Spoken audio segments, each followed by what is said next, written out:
Good morning, children, and welcome to this class of English.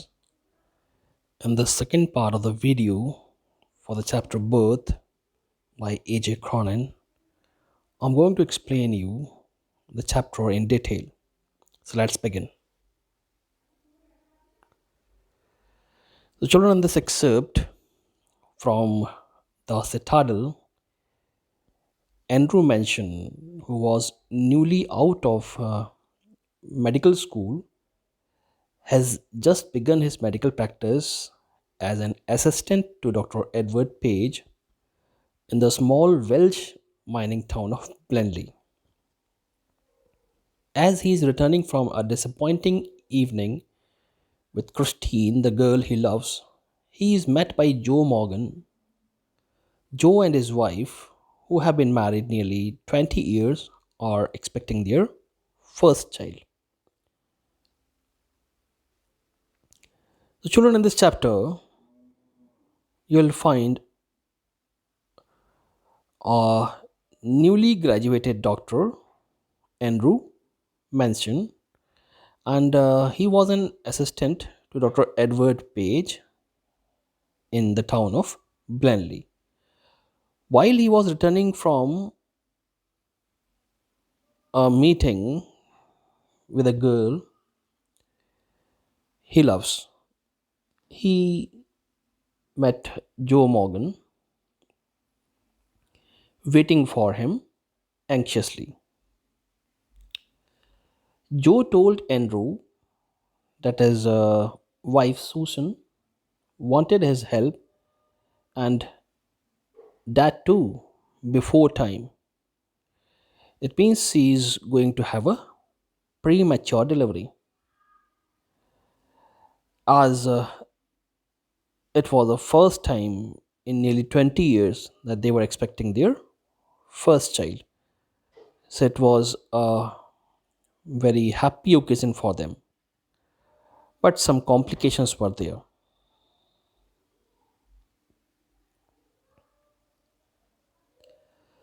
Though it was nearly midnight when Andrew reached Brangauer, he found Joe Morgan waiting for him, walking up and down the short steps between the closed surgery and the entrance to the house. At the sight of him, the burly driller's face expressed relief. "Oh, doctor, I'm glad to see you. I've been back and forward here this last hour. The missus wants ye before time too." Andrew abruptly recalled from the contemplation of his own affairs and told Morgan to wait. He went into the house for his bag, then together they set out for number 12 Blana Torres. The night air was cool and deep, with quiet mystery. Usually so perceptive, Henry now felt dull and listless. He had no premonition that this night call would prove unusual, still less that it would influence his whole future in Blenley.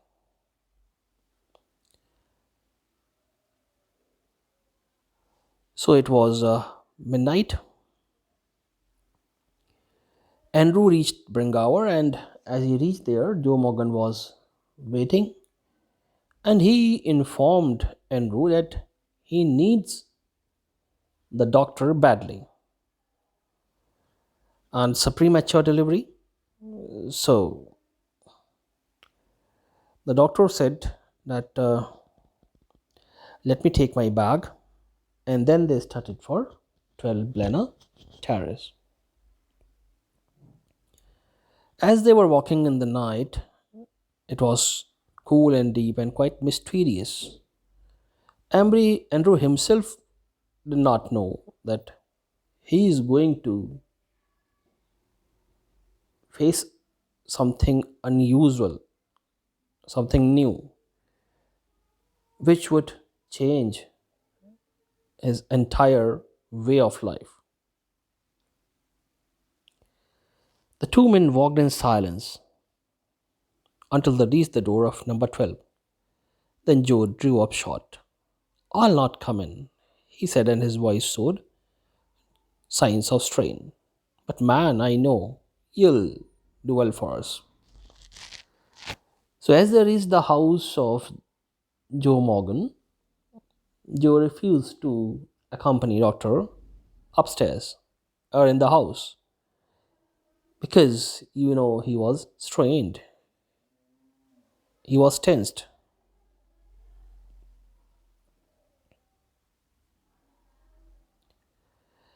Inside, a narrow stair led up to the small bedroom, clean but poorly furnished, and lit only by an oil lamp. Here, Mrs. Morgan's mother, a tall, grey haired woman of nearly 70, and the stout elderly midwife waited beside the patient, watching Andrew's expression as he moved about the room. "Let me make a cup of tea, Dr. Aback," said the farmer quickly. After a few moments, Andrew smiled faintly. He saw that the woman, wise and experienced, realized there must be a period of waiting, that she was afraid he would leave the case, saying he would return later. So Joe refused to come inside the house, and he said that he had full faith in Andrew. So a narrow stair led up to the small bedroom, and in the bedroom, the doctor found two women beside the patient. One woman was Mrs. Morgan's mother, or you can say Susan Morgan's mother, or Joe's wife's mother, and she was a tall, grey haired woman of nearly 70, and the other was a stout, elderly midwife. Midwife here means nurse. The old woman offered to make a cup of tea for the doctor because she knew that the case is not going to finish quickly. It would take time, and there would be a period of waiting. The experienced woman realized that. Doctors smiled faintly. He said that the old woman, wise in experience, realized there must be a period of waiting. "Don't fret, mother. I'll not run away." Down in the kitchen, he drank the tea which she gave him. Overwrought as he was, he knew he could not snatch even an hour's sleep if he went home. He knew, too, that the case here would demand all his attention. A queer lethargy of spirit came upon him. He decided to remain until everything was over. An hour later, he went upstairs again, noted the progress made, came down once more, sat by the kitchen fire. It was still, except for the rustle of a cinder in the grate and the slow tick tock of the wall clock. No, there was another sound, the beat of Morgan's footsteps as he paced in the street outside. The old woman opposite him sat in her black dress, quite motionless, her eyes strangely alive and wise, probing, never leaving his face. So Andrew drank tea in the kitchen downstairs, and he knew that if he would walk home, he would not be able to sleep comfortably for an hour. And he also knew that the case would demand all his attention, although he was very worried and upset. So he decided to remain there until everything was over.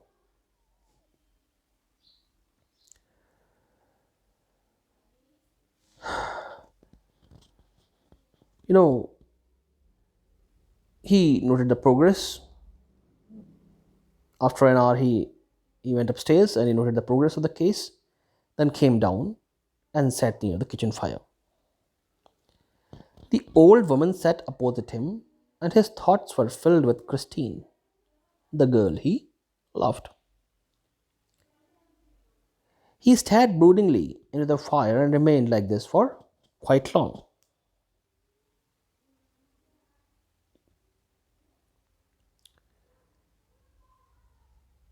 His thoughts were heavy, muddled. The episode he had witnessed at Cardiff Station still obsessed him morbidly. Morbidly means madly. He thought of Brimwell, foolishly devoted to a woman who deceived him sordidly, of Edward Page, bound to the Sheriff's Baldwin of Danny, living unhappily apart from his wife. His reason told him that all these marriages were dismal failures.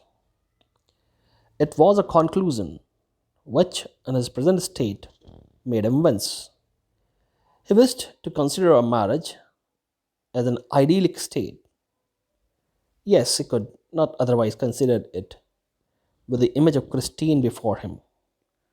Her eyes signing towards him admitted no other conclusion. It was a conflict between his level, doubting mind and his overflowing heart, which left him very resentful and confused. He let his chin sink upon his chest, stretched out his legs, stared broodingly at the fire. He remained like this so long, and his thoughts were so filled with Christine that he started when the old menopause suddenly addressed him. Her meditation had pursued a different course. So, children, what happened actually? Andrew mentioned the doctor loved a girl named Christine, and she deceived the doctor.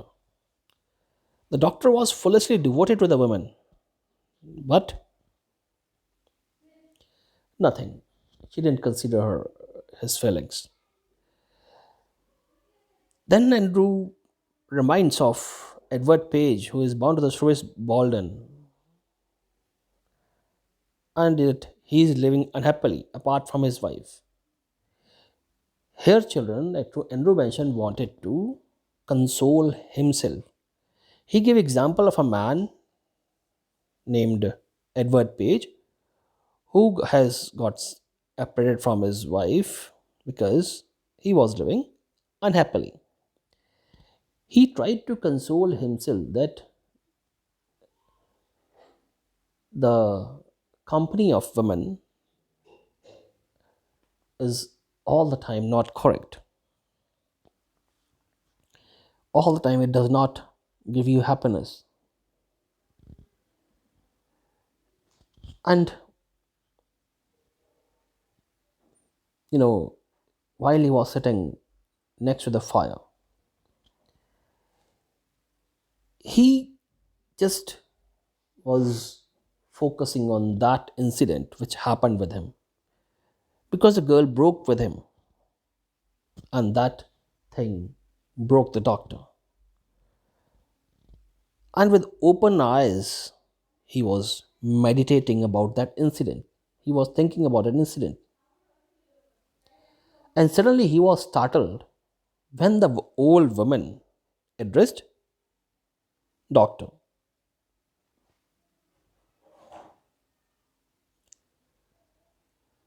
Susan said not to give her the chloroform as it would harm the baby. She is awful set upon this child, Dr. Beck. Her old eyes warned at a sudden thought.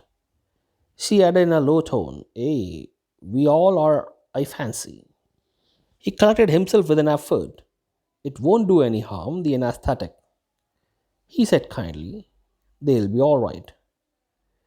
Here the nurse's voice was heard calling from the top landing. Andrew glanced at the clock, which now showed 3:30. He rose and went up the bedroom. He perceived that he might now begin his work.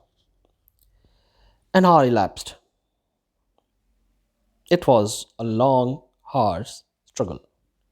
Then, as the first streaks of dawn strayed past the broken edges of the blind, the child was born lifeless. So, children, the doctor was thinking about the Christine and whatever she did with him. Suddenly, the mother of the pregnant woman who was trying to give birth to the child, she said that her daughter requested her that she want no chloroform because it may harm the child. See, children, just imagine the strength of the woman who was going to give birth to a child. And giving chloroform relieves you from pain. But the mother who was expecting the child said that chloroform may harm the baby. So she was ready to face the very, difficult labor pain. And she decided that she would give birth to a child like this. You know, suddenly the nurse's voice was heard, and she was calling the doctor upstairs. Now it was 3:30 at night. The doctor rose and went up to the bedroom. An hour passed, and it was a very tough struggle. And at the dawn, the child was born. And shockingly, the child was lifeless.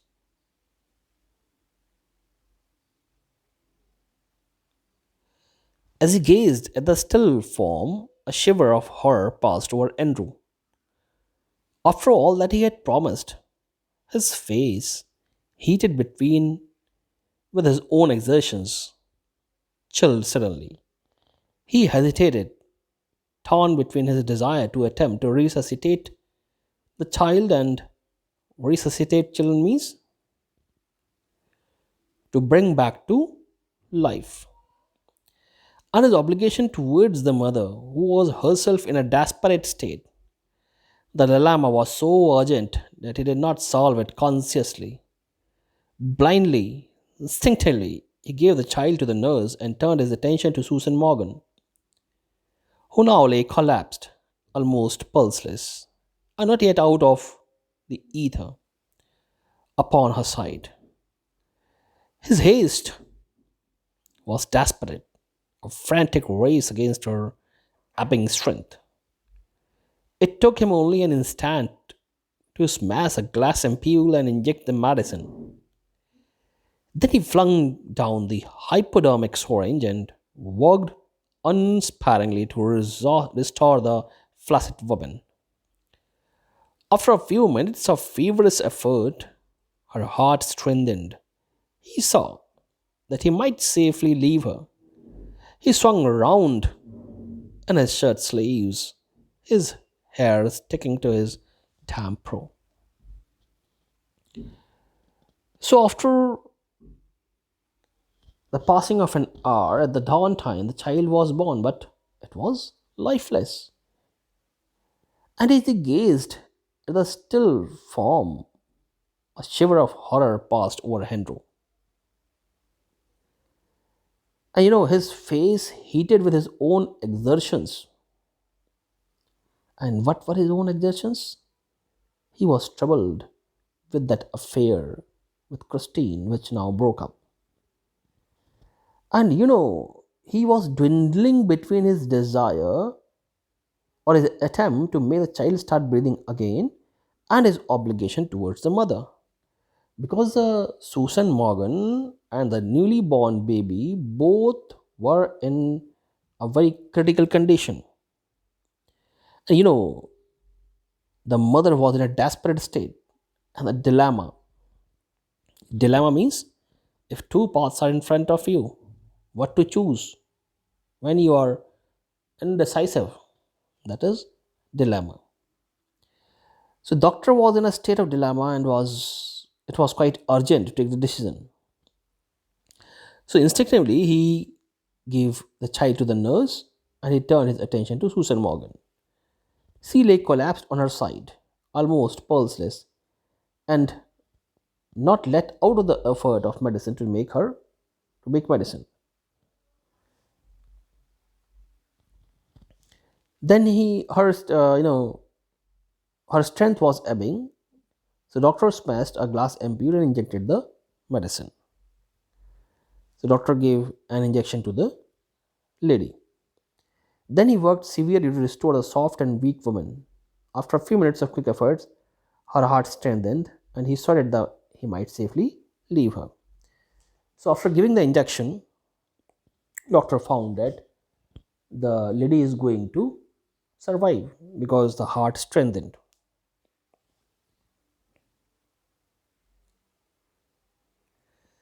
Where's the child? The midwife made a frightened gesture. She had placed it beneath the bed. In a flash, Andrew knelt down, fizzing amongst the swollen newspapers below the bed. He pulled out the child, a boy perfectly formed. The limp, warm body was white and soft as tallow. The cord, hastily slashed, lay like a broken stem. The skin was of a lovely texture, smooth and tender. The head lolled on the thin neck. The limbs seemed boneless.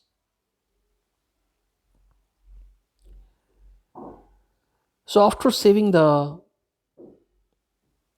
mother of the newly born baby, and when he understood that he might safely leave her because now she will survive, then he asked the midwife about the child, and she made a frightened gesture because she had placed the child beneath the bed. Andrew knelt down and pulled out the child, and it was a boy baby, perfectly formed.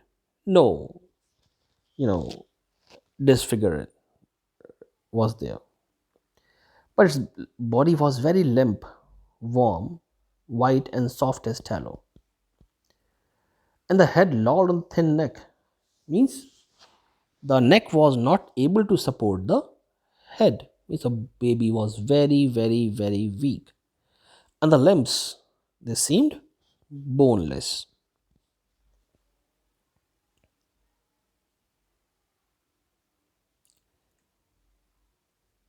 Still kneeling stared at the child with a haggard frown. The whiteness meant only one thing: asphyxia pallida, and his mind, unnaturally tense, raced back to a case he once had seen in the Samaritan. The treatment that had been used.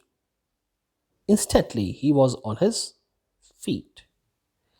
Get me hot water and cold water, he threw out to the nurse. And basins too? Quick, quick. But, doctor, she faltered, her eyes on the pallid body of the child. Quick, he shouted. Snatching a blanket, he laid the child upon it and began the special method of respiration. The basins arrived, the oar, the beck, and kettle. Frantically, he splashed cold water into one basin, into the other. He mixed water as hot as his hand could bear. Then, like some crazy juggler, he hurried the child between the two, now plunging into the icy, now the steaming bath.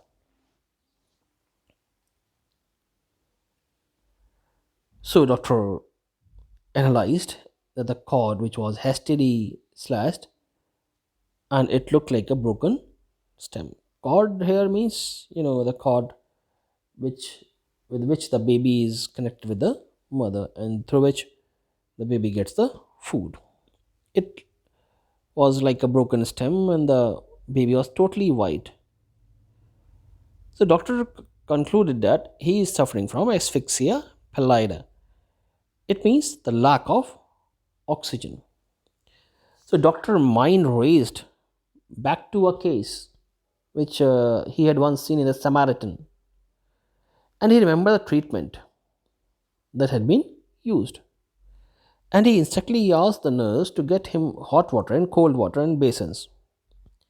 Then he snatched a blanket, he laid the child on it, and began the special method of respiration.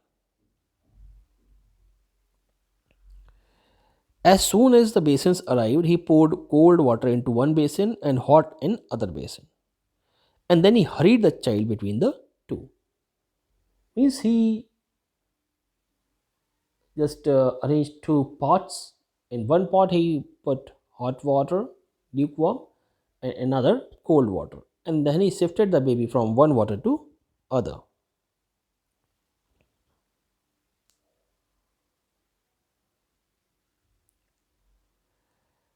15 minutes passed. Sweat was now running into Andrew's eyes, blinding him. One of his sleeves hung down, dripping. His breath came pantingly, but no breath came from the lax body of the child. A desperate sense of defeat pressed on him, a raging hopelessness. He felt the midwife watching him in a stark consternation, while there, pressed back against the wall, where she had all the time remained. Her hand pressed to her throat, uttering no sound, her eyes burning upon him, was the old woman. He remembered her longing for a grandchild as great as had been for her daughter's longing for this child. All dashed away now, futile, beyond remedy.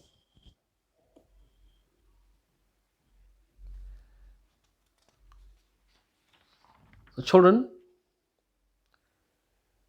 the point here is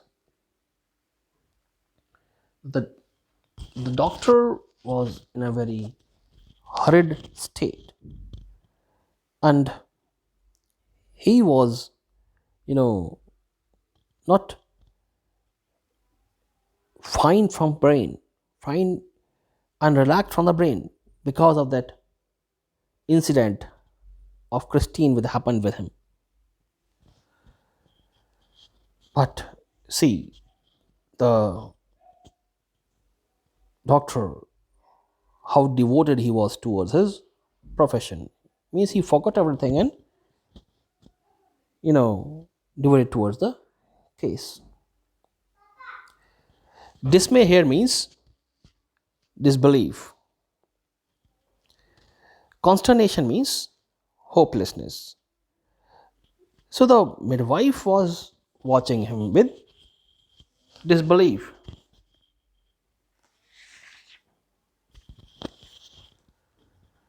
Because the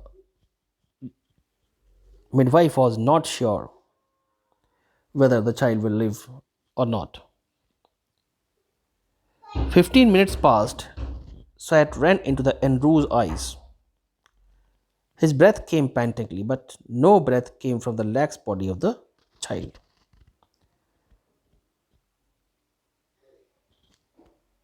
Doctor was doing his best. Now he turned breathless, but there were no signs of breath in the child. And a desperate sense of defeat pressed the doctor. It was quickly spreading hopelessness, and the midwife and the old women were watching him. Midwife was hopeless, but the old woman, she was longing for a grandchild, which had been as great as her daughter's longing for this child. Because after a wait of a long time, we're going to get a baby.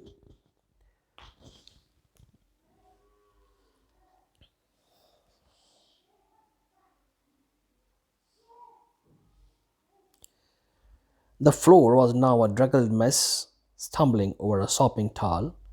Andrew almost dropped the child, which was now wet and slippery in his hands like a strange white fish. For mercy's sake, doctor, whimpered the midwife, it's stillborn. Andrew did not heed her.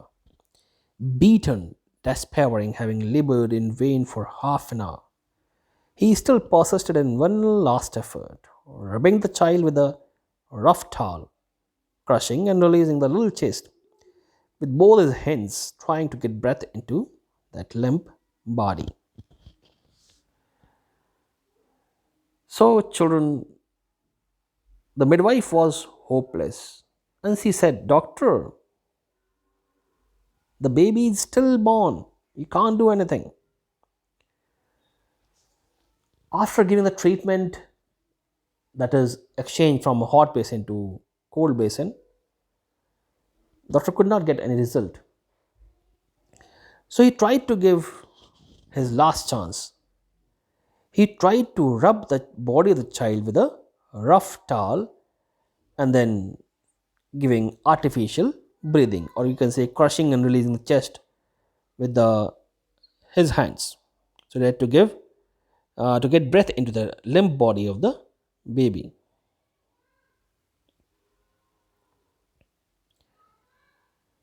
And then, as a by a miracle, the pygmy chest, which was hence enclosed, gave a short, convulsive heave. Another and another.